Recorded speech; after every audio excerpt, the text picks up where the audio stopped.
I left a note to myself, by the way. So sometimes I forget how bad my handwriting is. So if any of you guys have ever read my handwriting, you'll see where I'm coming from. So hopefully I can actually read this. But I normally I sit down and I'm pretty good at knowing what to say and what to write. So I finally understand how you felt 7 years ago.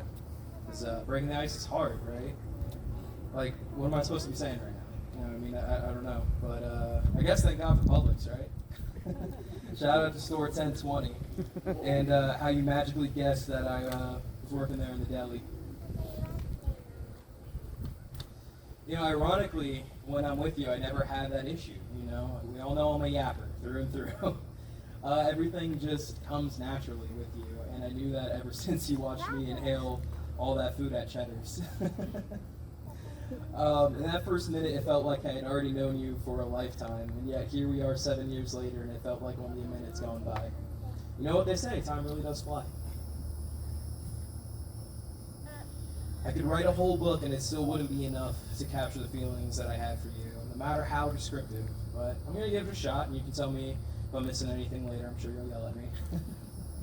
But you are my other half, and you complete me entirely. You know exactly what I'm about to say without me even speaking. Get out of my head! See, exactly. Relaxing and watching anime, playing video games, perfect way for us to spend the evening. And I vow that I'll always carry and revive my Loot Queen and let you open the chest that I pretend that I didn't see. And all of this is just a fraction of what you mean. I love your patience. We all know I lack that. Letting you ramble on eternally when you literally have no idea what it is that I'm going on about and what that nonsense even means. I know you will still be sitting there smiling by my side the whole time, and I'll do my best to keep up with the medical terminology and the doctor's office tea when it's time for you to decide to throw it back at me. You're my perfect travel buddy, my built-in navigator who knows exactly where to go and what we need to see so I don't get hopelessly lost, even on my own street. It blows my mind and brings tears to my eyes to reminisce on the places that we've already been. Camping, England, Tennessee, Haley, and yet we still have so much more to see together on our journey. You've opened my mind and opened up my eyes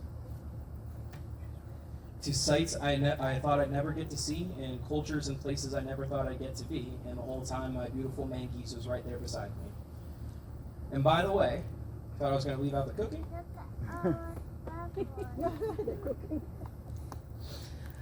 I still blame you for the COVID 20, 30, 40, 50 probably by now, but hey, you know what they say, it's happy weight.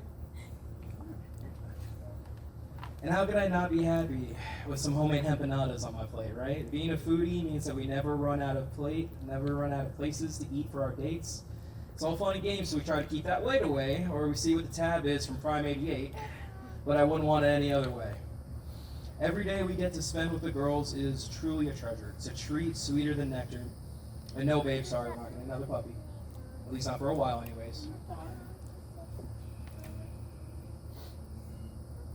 I know, illegal. Send me to jail straight away. Really, though, life is just such a wild ride. And in these wild times, I'll always be by your side. I vow I'll be your protector, your shelter, your shiny Pokemon collector. I love you. I love you to the moon and back. Yours truly, Connie. P.S.